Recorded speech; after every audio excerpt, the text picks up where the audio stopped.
Hell in a Cell.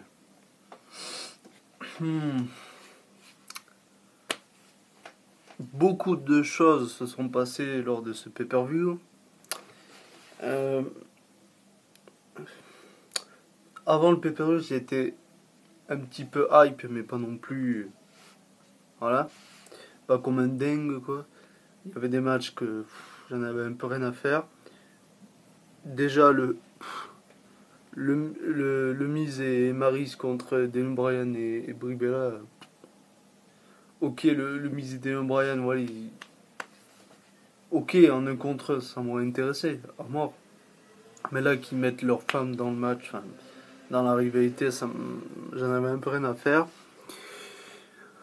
Le Ronda Rousey contre Alexa Bliss, on l'avait déjà eu à SummerSlam, donc c'était pas trop hype.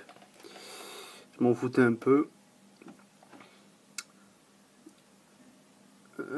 Donc voilà, c'est les deux matchs vraiment que j'en avais rien à foutre. Après, il y a d'autres matchs que j'étais un peu hype, mais pas plus non plus. Alors on a eu également dans le kick-off le New Day contre Rusev Day pour le titre par équipe de SmackDown.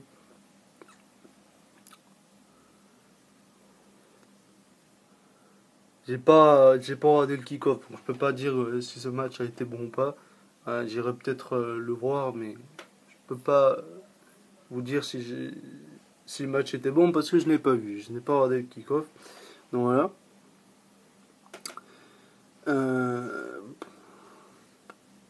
Après le Ziggler McIntyre contre le Shield, Rollins et Ambrose pour le titre par équipe de Raw. Ça m'intéresse pas non plus à mort. J'en parlerai, mais j'étais quand même un petit peu surpris par ce match. Enfin, je savais que ça allait donner un beau match, mais ce match était vraiment beau.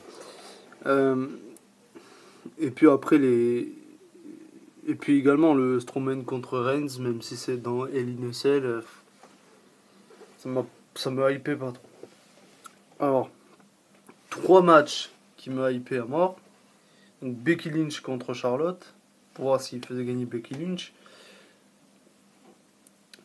Le AJ Styles contre Samoa Joe, car la rivalité voilà, est très très intense.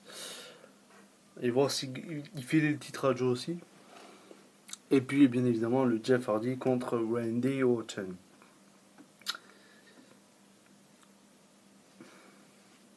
Franchement, pour ce pay-per-view, avant que je détaille match par match,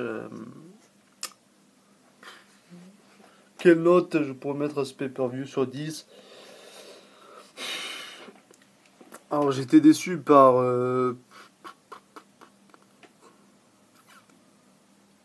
j'étais déçu déjà par le Styles contre Joe.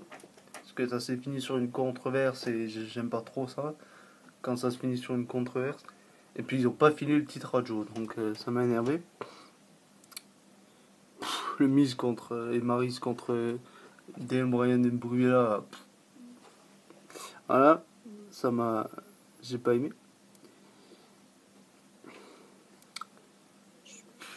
Je vais pas en parler de suite de ce match, Strowman contre Reigns, mais et Ronda Rousey Alexa Bliss, ça n'a pas été fou non plus. Et vraiment surpris par le Ziggler McIntyre contre The Shield, la fin du match. Franchement, voilà.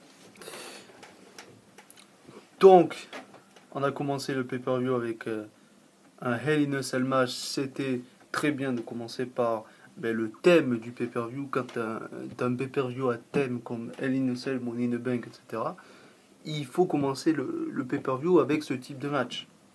Et c'est ce qu'ils ont fait, donc c'était une bonne chose.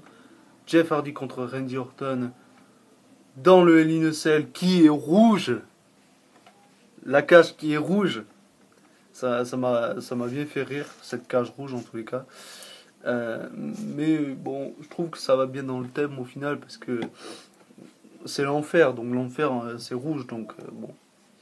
Mais c'est vrai que ça fait bizarre parce qu'on n'a jamais eu l'habitude de voir cette cage qui est rouge, donc voilà. Donc ça m'a un peu fait rire au début, mais au final, après dans le pay-per-view, tu fais plus trop gaffe. Tu te dis, puis la couleur correspond totalement. avec le pay-per-view.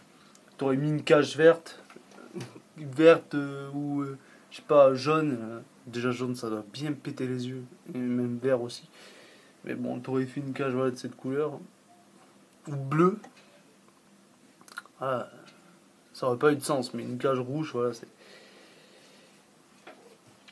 c'était c'était bien dans le thème, tout simplement.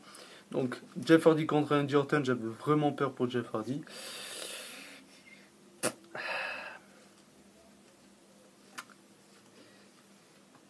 Et ben voilà, j'avais raison, j'avais bien peur de Jeff Hardy.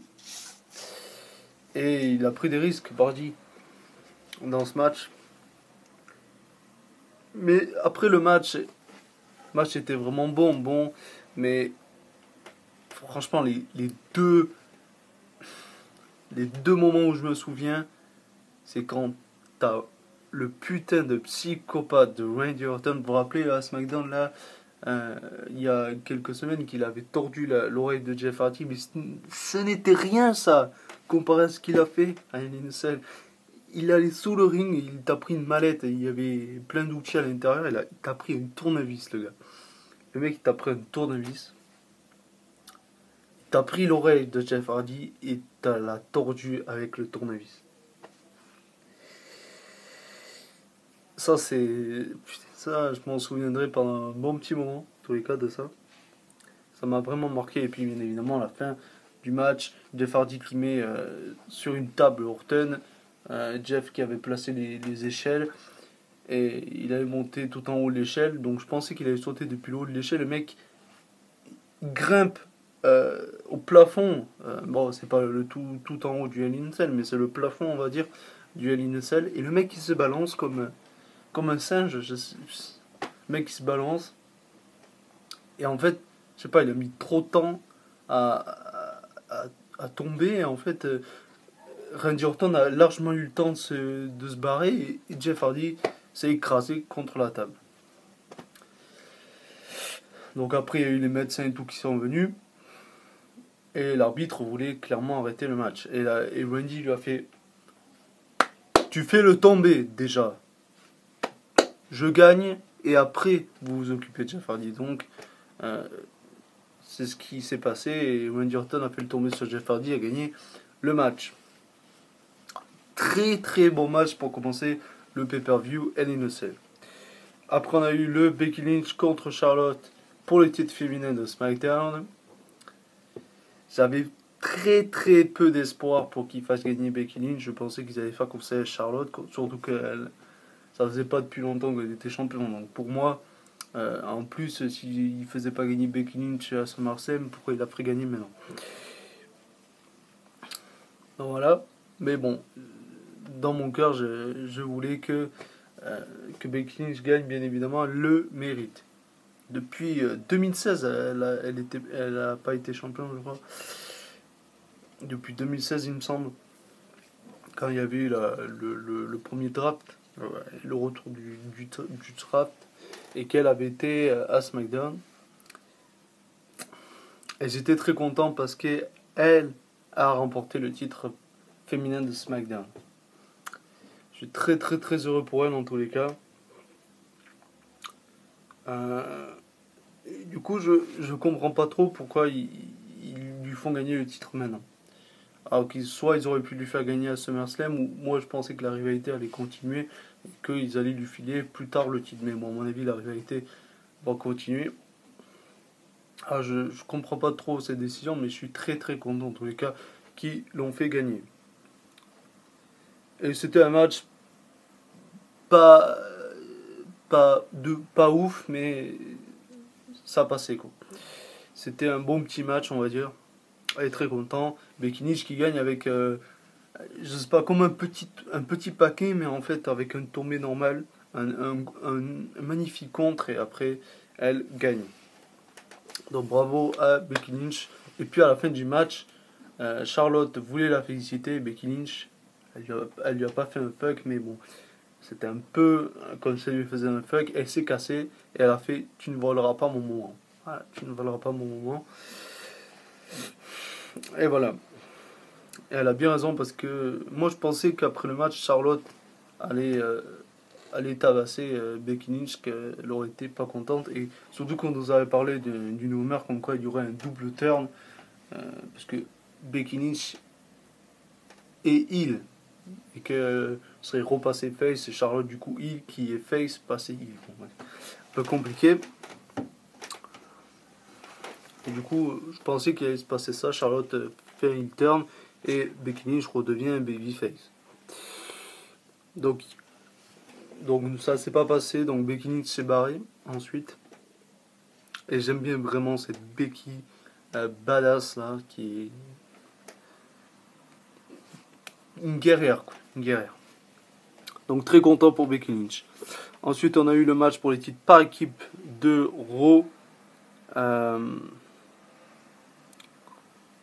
Du coup, est-ce que j'ai parlé du kick-off? Je crois pas que j'ai parlé du kick-off. Enfin, au tout début, mais je crois que j'ai pas parlé du kick-off. Donc, j'ai pas vraiment regardé comme j'ai dit. Mais le New Day ont conservé les titres par équipe de SmackDown contre Rusev Day. Voilà. Donc, je peux pas dire si le match était bon parce que je l'ai pas vu. Donc, par contre, là, le match par équipe, le match pour les titres par équipe d'Euro, je l'ai vu. Ziggler et McIntyre défendaient les titres contre du Shield, Dean Ambrose et Seth Rollins. Donc je pensais peut-être que Dean Ambrose et Seth Rollins allaient gagner les titres. Au final, non. Mais quel match! C'est le deuxième match de la soirée pour moi. Le deuxième match de la soirée. Il y a le Jeff Hardy et Randy Orton. Et puis après, il y a ce match Ziggler et McIntyre contre Dean Ambrose et Seth Rollins. Magnifique le match. Et cette fin de match. Donc Seth Rollins c'était l'homme légal avec Dolph Ziggler. Donc Dolph Ziggler était sur la troisième corde. Et t'as Seth Rollins qui, vous savez, il fait son enchaînement avec normalement la superplex suivie du Falcon Arrow. Donc il a fait la superplex. Il allait faire le Falcon Arrow et Drew McIntyre, il est arrivé au bon moment, il lui a fait une Claymore. Et Ziggler est tombé sur Seth Rollins et ce qui a pu faire le tomber, il a pu faire le tomber et gagner le match. Quel match et quelle fin en tous les cas. Donc Ziggler et McIntyre ont conservé les titres. Donc je me suis dit peut-être que du coup peut-être dans le main event ils font peut-être gagner Braun Strowman du coup. Même si j'y croyais pas trop mais voilà. Ensuite, on a eu le match pour le titre WWE. J'aurais peut-être pas mis le match de suite à ce moment-là de la carte. J'aurais peut-être mis un peu plus tard. Genre après le Miz et contre Daniel Bryan et Brie Bella, par exemple. Le Miz et Maryse. Ou le Ronda Rousey Alexa Bliss. Mais ils l'ont mis, écoutez. Un match également très très bon. Mais déçu de la fin. Bien évidemment déçu de cette fin. Et cette fin controversée. Samoa Joe avait dit ça dans le Coquina Clutch et il allait se coucher. Et Seth Rollins, non, on a fini de parler de Seth Rollins.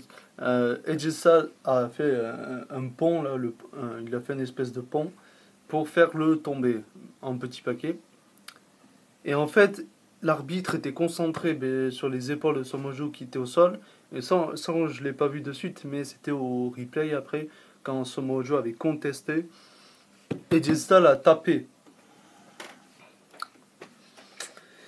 Très très bizarre qu'on fait un match et très déçu déjà qu'il file pas le titre à Samoa Joe et de cette fin quoi. Voilà. Pour moi c'était le moment à Samoa Joe qu'il soit champion et ce n'est pas le cas mais il aura son rematch dans 3 semaines au Super Showdown en Australie. Donc ils ont intérêt à lui filer le titre là-bas, même si j'y crois pas trop, parce que c'est comme un live event, donc je sais pas s'il va le gagner, mais bon, on verra bien en tous les cas. Mais très très déçu de cette fin du match. Et après on a eu le Miz et Maryse contre Daniel Bryan et Brie Bella. Ce match, tellement pas intéressant. Quand il y avait le Miz et Daniel Bryan sur le ring, ça allait à peu près, mais quand il y avait Brie Bella et Maryse, c'était pas... C'est pas les deux meilleures catcheuses en plus. En plus, Elles viennent d'avoir un enfant toutes les deux, donc voilà quoi, ça. Elles ont vraiment, vraiment perdu sur le ring. Et voilà, le match n'était pas très intéressant. Et très surpris quand même de la victoire du Miz et Maryse. Parce que le Miz avait déjà gagné le mois dernier, donc en trichant en plus. Bon, je pensais que ça allait être les gentils qui allaient gagner dès Bryan et Brie Bella, mais le Miz et Maryse ont gagné. En plus, c'était Maryse qui avait tombé sur Brie Bella. Écoutez, si ils veulent, ils font comme ils veulent. Ce match n'était pas trop intéressant. Bon, pas du tout. Et on a eu avant le main event, Ronda Rousey, Alexa Bliss. Ronda Rousey défendait son titre. Et le match a duré plus qu'à SummerSlam déjà, si je me rappelle bien. Parce qu'à SummerSlam, il avait vraiment pas duré longtemps, 5 minutes je crois à peine. Là, il avait duré un peu plus longtemps. Donc Ronda Rousey était blessée. Était blessée au niveau de l'abdomen. Mais on n'aurait pas trop dit en fait. Alexa Bliss, ils se sont un peu servi de ça pour qu'Alexa Bliss ait un peu le dessus sur Ronda Rousey pendant un moment du match. Mais bon, après, Ronda Rousey est revenue dans la partie et elle a fait son. Je sais pas, elle a Alexa Bliss sur ses épaules et elle tourne. Je sais pas comment ça s'appelle. Puis après, elle a enchaîné avec un en bas, sa prise de soumission. Elle a pété le bras, ou elle a failli péter le bras d'Alexa Bliss. Je sais pas si elle lui a pété. Dans tous les cas, Alexa Bliss a tapé. Donc Ronda aussi a conservé le titre. J'avais un peu peur qu'Alexa Bliss gagne le titre, mais bon, au final, ils ont quand même fait conserver Ronda et c'était une bonne chose. On va passer au main event. Il y a beaucoup de choses à dire sur ce main event, qui était le deuxième Hell in a Cell match de la soirée. Braun Strowman qui cachait sa mallette pour avoir ce match pour le titre universel contre Roman Reigns qui défendait son titre. Mick Foley en arbitre spécial. Il a pas joué un grand rôle, voire pas du tout dans le match, à part faire l'arbitre tout simplement. Mais bon, je pense que du coup ils ont mis un arbitre pour rappeler les 20 ans qu'il a eu depuis son Hell in a Cell. Parce qu'au début quand ils l'ont mis dans le match, je me suis dit peut-être qu'il va jouer un rôle. Mais je me disais que c'était surtout pour, entre guillemets, je sais pas, lui faire un petit clin d'œil par rapport à son Hell in a Cell match avec Undertaker il y a 20 ans de ça. Donc, voilà. Donc il n'a pas vraiment joué un rôle à part faire l'arbitre, quoi. Donc voilà, Braun Strowman et Roman Reigns se sont... Au début du match, voilà, ils se battaient. Après, à un moment,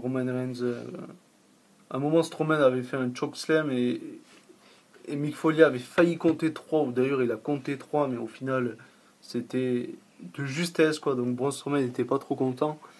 Après, il y avait Roman Reigns. Puis Reigns a passé Strowman à travers une table avec le spear. Et puis après, ils ont été un moment KO. Et puis, t'as Dolph Ziggler et Drew McIntyre qui arrivent et voulaient rentrer dans la cage pour attaquer Reigns. Et puis après, t'as Dean Ambrose et Seth Rollins qui sont venus se battre une fois de plus avec Ziggler et McIntyre. Et après, je sais pas qu'est-ce qui s'est passé, mais what the fuck. Ils sont tous montés en haut du Hell in a Cell, ils se sont battus. Et t'avais Ziggler et Seth Rollins qui voulaient descendre ensuite. Et ils sont tombés et ils se sont écrasés contre une table. Donc, t'avais que ces quatre-là, on les voyait. Je sais pas, les deux. Enfin, le match est censé concerner Strowman Reigns, mais pendant un moment ils étaient KO, du coup on a vu que Ziggler, McIntyre et Dean Ambrose et Seth Rollins. Donc c'est vraiment parti en couille. Et puis après on les a... je sais même pas si on les a retrouvés ensuite. Donc je crois qu'après c'est vraiment parti en couille. Et... ouais, après je crois qu'on les a pas vus se raffronter en un contre un, parce qu'après il y a Lesnar qui s'est ramené. Lesnar qui fait un grand retour. Alors le mec, il faut m'expliquer.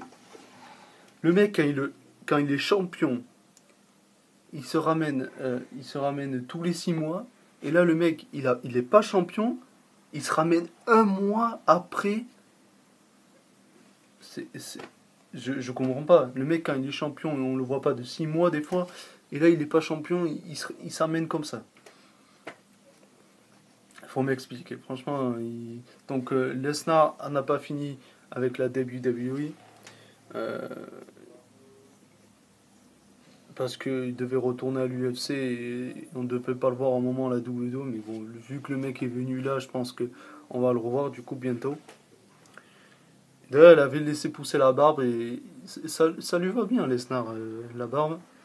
Euh, et puis voilà, le mec est arrivé. Déjà, Paul Heyman dit tu m'ouvres cette cage. Et il dit à l'arbitre ouvre-moi la cage. Et Lesnar, il devait se dire mais non, non, on n'a pas besoin de ça. Le mec, il pète la cage avec son pied. Il ramène la porte sur le ring.